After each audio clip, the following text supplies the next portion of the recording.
नमस्कार, आदाब, सत श्री अकाल। इस वक्त हम मौजूद हैं गोरखपुर के गोलघर एरिया में। यह हमारी टीम यहाँ पर आ पहुँची है। ये ऑर्गेनाइजेशन का नाम है पीड़ितों की आवाज़ उत्तर प्रदेश। सीधे सीधे अगर कह लें तो यहाँ पर ये वो संस्था है कि जहाँ पर जो लोग पीड़ित होते हैं, चाहे वो एडमिनिस्ट्रेशन हो, चाहे पुलिस से हो, चाहे सामाजिक, चाहे मानसिक, जिस तरह से भी पीड़ित हो, वो यहाँ पर आते हैं। यहाँ पर उनकी काउंसलिंग की जाती है और उनको कानूनी सलाह दी जाती है और कानूनी पैरवी कर करके उनकी जो भी समस्या है उसका समाधान किया जाता है। लेकिन बदकिस्मती यह है कि आज पीड़ितों की आवाज़ उत्तर प्रदेश के जो महासचिव हैं, जो संस्थापक यहाँ पर हैं, वो खुद ही एक पीड़ित हो गए हैं। आइए हम उनसे बात करते हैं, कुछ और के अनछुए पहलू हैं उस पर टटोलने की कोशिश करते हैं। नमस्कार, बहुत बहुत स्वागत है आपके साथ। आप तो पीड़ितों की आवाज़ बने हुए हैं और आप खुद पीड़ित हैं, आपके साथ भी अन्याय हो रहा है। आखिर मामला क्या है? मामला ये है कि मैं जर्नलिस्ट एंड ASW एसोसिएशन के तहत एक गरीब बच्चों को निःशुल्क विद्यालय किराए के मकान में चला रहा था 2017 से। 2020 में कोविड-19 आ गई तो 1 महीने का किराया बाकी था, तो मकान मालिक और पुलिस दोनों मिल के रात के अंधेरे में 14-10-20 को उसमें जो है लूट कराने की कोशिश की। लेकिन गरीब बच्चों की जो अभिभावक थे उन्होंने सूचना दिया, तो मैंने इसकी सूचना लूट की जो है SSP को दिया।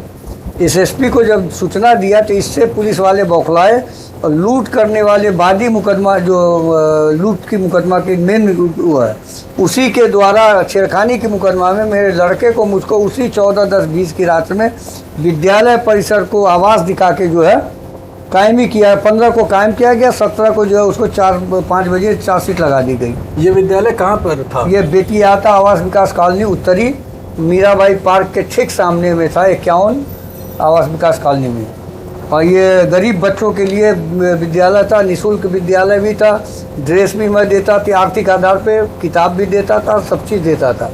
लेकिन ये पुलिस वाले को रास नहीं आया। इनको लंबा मोटी रकम मिल गया मकान मालिक द्वारा खाली कराने के लिए, तो मोटी रकम के पीछे गरीब बच्चों का जो पढ़ाई को बाधा कर दिया गया। इसके लिए जो है हमने 156 दिन में वो मुकदमा भी कायम किया, लेकिन पुलिस के आगे वो मुकदमा भी किसी काम का नहीं रहा। DGP के आदेश पे 173(8) में उसको पुनर्विवेचना कराई, फिर SIT जांच कराई। SIT में जो है 1280 मुकदमा जो है उसको सरासर फर्जी साबित कर दिया।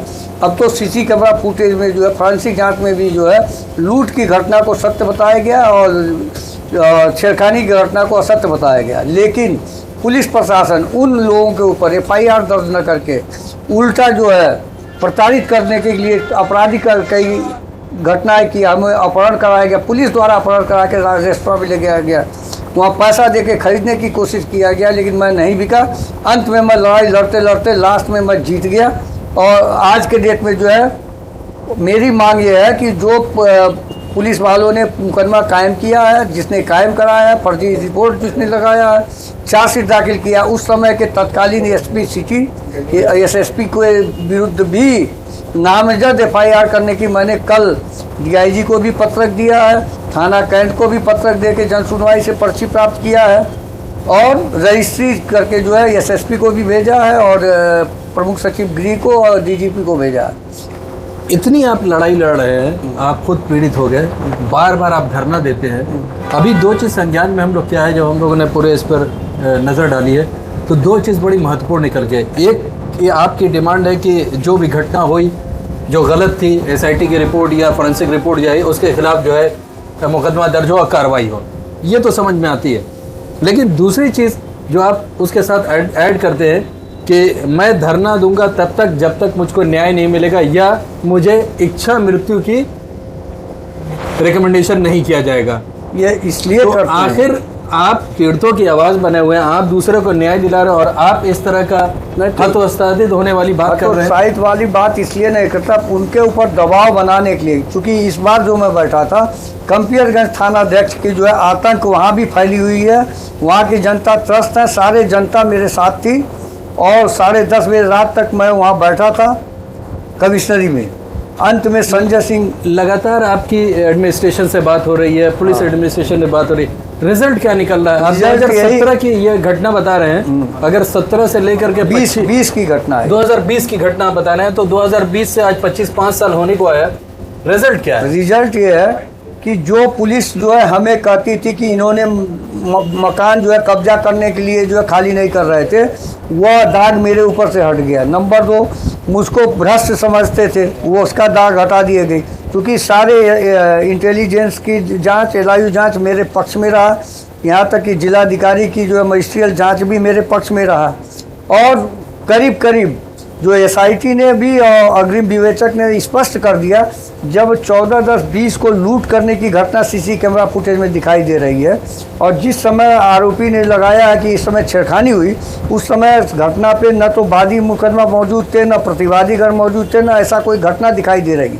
इसकी फॉरेंसिक जांच ने भी पुष्टि कर दिया है। उसके बाद भी ये पुलिस प्रशासन जो है सिर्फ आरोपियों को बचाने के लिए SIT जांच का न पालन करा रही है, न आपराधिक 9 मुकदमे उसको लागू कर रही है, न तो उन लोगों के ऊपर कोई कार्रवाई कर रही है। इसीलिए आज संजय सिंह के जो है आश्वासन पे मैं आज के तारीख तक के लिए उनको माफ़ कर दिया था कि चलिए 1 तारीख तक मुझको न्याय दिला दें, अन्यथा 2 तारीख को मांग पत्र जो है कमिश्नर को देंगे और DIG को देंगे। DIG और कमिश्नर ने निस्तारण त्वरित नहीं किया तो जिलाधिकारी कार्यालय में आके सब परिवार हम लोग आमरण अनशन में बैठ जाएंगे, और कंपियरगंज के अन्य जगहों के भी पीड़ित आके उस आमरण अनशन में भाग लेंगे। अनशन करने से अच्छा सिस्टम से लड़ना अच्छा नहीं है? सिस्टम से तो मैं लड़ रहा हूँ, लगातार लड़ रहा हूँ, लेकिन IGRS एक ऐसा झुंझुना बना हुआ है जिसमें शासन का आदेश है कि IGRS की निस्तारण करके कार्रवाई करना, लेकिन ये निस्तारण गुमराहजनक फर्जीवाड़ा रिपोर्ट लगा के करते हैं, जबकि शासन का आदेश है कि बिंदुवार जांच करके जो है पीड़ित पक्ष को उसकी जांच रिपोर्ट को दिखाई जाए, साक्ष्य को संकलन की जाए, तब उस पर दस्तखत करा के तब निस्तारण की जाए। वो ठीक है। हमारा सवाल ये है, फिर हम वहीं आ रहे हैं कि आप दूसरे को न्याय दिलाते हैं और आप खुद अपने न्याय के लिए अनशन पर बैठ रहे हैं, तो ये किस तरह के नज़ीर पेश हो रहा है? मैं दोनों के लिए बैठ रहा हूँ, अकेले अपने लिए नहीं बैठ रहा हूँ। इस समय मेरी प्रॉब्लम करीब करीब मैं जीत गया हूँ, खाली पालन ये नहीं कर रहे हैं उसके लिए बैठ रहा हूँ। अब मुझे ये नहीं करना है कि हमको ये मुकदमा हटाई जाए, ये तो ऑलरेडी शासन के जांच में क्लियर हो गया, ये मुकदमा फर्जी, इसको समाप्त किया जाए। तो ये सीधा सीधा हम ये मान लें कि जो इच्छा मृत्यु की आप बात कर रहे हैं या अनशन पर बैठ रहे हैं, वो शासन के ऊपर या प्रशासन के ऊपर या पुलिस एडमिनिस्ट्रेशन के ऊपर एक दबाव बनाने की कोशिश है। बिल्कुल कि जो भी हो उसको निस्तारण किया जाए, तत्काल मांग पूरी किया जाए। योगी जी का भी यही हुआ है कि उनका 0 टॉलरेंस नीति का पालन किया जाए, लेकिन उनके मुख्यमंत्री शहर में 0 टॉलरेंस नीति का पालन न तो पुलिस प्रशासन कर रही है, न राजस्व कर रही है। ये दोनों सिर्फ एक पक्षीय कार्रवाई, भ्रष्टाचार को बढ़ावा दे रहे हैं। आने वाले समय में क्या महेंद्र कुमार श्रीवास्तव को मैं विधायक के रूप में देखने? नहीं, मैं किसी भी राजनेता के रूप में न जाना चाहता हूं, न जाऊंगा। मेरा एकमात्र लक्ष्य है कि आम जनता का आवाज़ को उठा के सरकार समझ पहुंचाना, सरकार की आवाज़ को जनता समझ पहुंचाना। तो कल क्या ये जो आमरण अनशन की बात कर रहे हैं, कल भी अगर आपकी जनता बात नहीं होगी तो आप करेंगे? करेंगे, बिल्कुल। जनता की जो पीड़ा है उसको दूर करें, ये मुख्यमंत्री का भी मंशा है। ये अधिकारी क्यों नहीं कर रहे हैं, इस पे मुख्यमंत्री को विचार करना होगा। और मेरी मांग है सरकार से, IGRS की मॉनिटरिंग हमारी एसोसिएशन को दिया जाए तो 1 साल में जो है भ्रष्टाचारियों के नकेल कसने में मैं कामयाब हो सकता हूँ।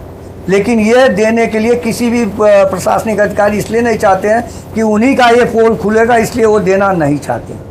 चलिए, ये थे महेंद्र कुमार श्रीवास्तव जी। इन्होंने अपनी पूरी व्यथा बताई कि कैसे 2017 से इनका स्कूल इस्टेब्लिशमेंट हुआ। 2020 में कोविड में जो रेंट को लेकर करके मुख्यमंत्री का भाई आदेश था कि अगर कोविड में बंद है तो रेंट को माफ़ कर दिया जाए, तो कहीं पर माफ़ हुआ, कहीं पर नहीं हुआ। खैर, उसको लेकर के विवाद होता है मकान मालिक से, जिसको लेकर करके इनके स्कूल में लूट कराई जाती है, जैसा कि इनका कहना है, और उसके बाद फिर मुकदमेबाजी शुरू हो जाती है। आज 5 साल गुजर गए हैं, अभी भी न्याय के लिए दर दर भटक रहे हैं। कभी गृह सचिव के यहाँ, कभी DIG के यहाँ, कभी ADG के यहाँ, कभी DM के यहाँ, कभी SSP के यहाँ। देखना बड़ा दिलचस्प होगा आने वाले समय में कि न्याय इनको कब तक मिलता है। अभी तो फिलहाल 5 साल हुए हैं।